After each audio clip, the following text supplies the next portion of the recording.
In my first year of lifting, I made insane progress. This is what I learned and what I would do differently. Just quickly, why listen to me? I've been weightlifting for half a decade now. I am a competitive Muay Thai fighter. I've been on a major weight loss journey myself. I run a YouTube channel and have optimized my diet for brain function, and you and I both benefit from these videos. So we're going to cover 4 things in this video. 2 things I did well and 2 things I would do differently. I hope this video helps you, and let's get into it. So number 1, the first thing I did good is I stuck to the basics. The special thing about my journey is I did not need any discipline to go to the gym, as it was genuinely fun for me. Therefore, accidentally, I just did a lot of things right. So let's go over those 4 things. Number 1.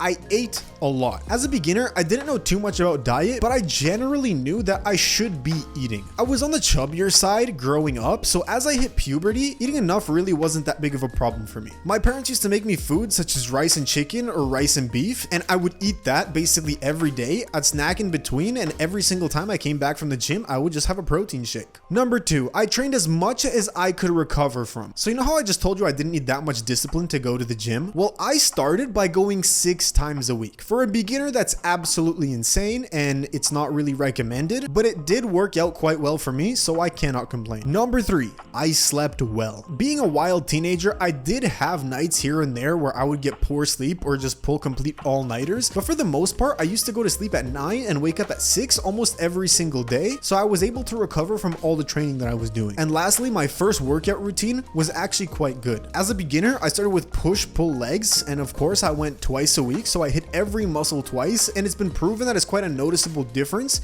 when you work out a muscle once per week versus twice per week, with every other time after that having quite diminishing results. The second thing I did right was I was consistent. This is an extension from one of my last points, but I think it's big enough that it deserves its own segment. I went to the gym 6 days per week, ate a lot every day, and slept well for months and months on end. Consistency is the biggest trap I see beginners fall into. As I have trained people, I notice more and more that most beginners start out quite motivated, and the very first week of training they go 6 times. And week by week they slowly start missing days up until a point where it completely tapers off and they just don't work out anymore. What I would recommend for most people, and what I've seen work the best, is try to work out 3 to 5 days per week. Shoot for 5, but if you only work out 3 or even 2 days, don't beat yourself up over it. As long as you come into the gym next week, in my eyes, you have succeeded. Fitness is a marathon and not a sprint. And as long as you can see yourself working out for the rest of your life, there is no way you can lose in this game. Now let's get on to the things I wish I did differently. Number 1, cardio.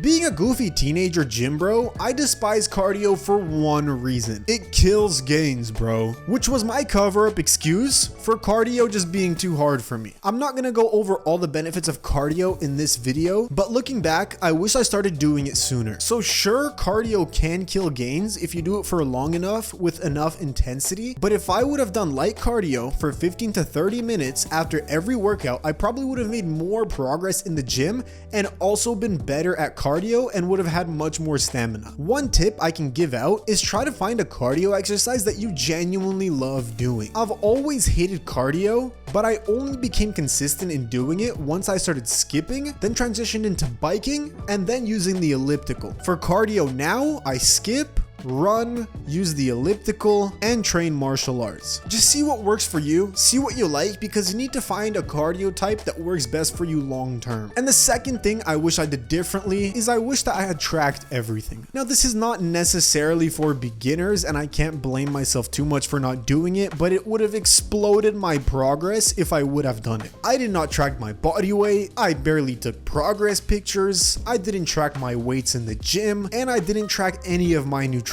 which means I had no clue if I was gaining weight or losing weight in the short term, and I had no clue how much protein I was eating. So let me go over what I do nowadays and 4 ways to fix this if you relate with anything I just said. So number 1, buy a scale and weigh yourself every morning right after you pee. Number 2, after checking your weight, go in front of a mirror and take a progress picture. Any pose works. I tend to have my phone out like this and then hit like a bicep flex, so that's just personally how I like to do it. Number 3, download download an app called Strong on the Google Play Store or App Store and start tracking your workouts. This is completely free. Or if you don't want to use an app, just use your notes app or use a pen and paper. And number 4, track how much you eat by weighing your food and noting it down on a piece of paper, your notes app, or any app that tracks calories. Now, to figure out how many calories you should eat throughout the day, press the first link in the description. I've made a calorie calculator for you and your desired goal. Once you select your goal, we make you an eating plan completely free of charge instantly, which you can use to hit all of your diet goals. I hope you enjoyed this video, and don't forget to stay savvy with your diet.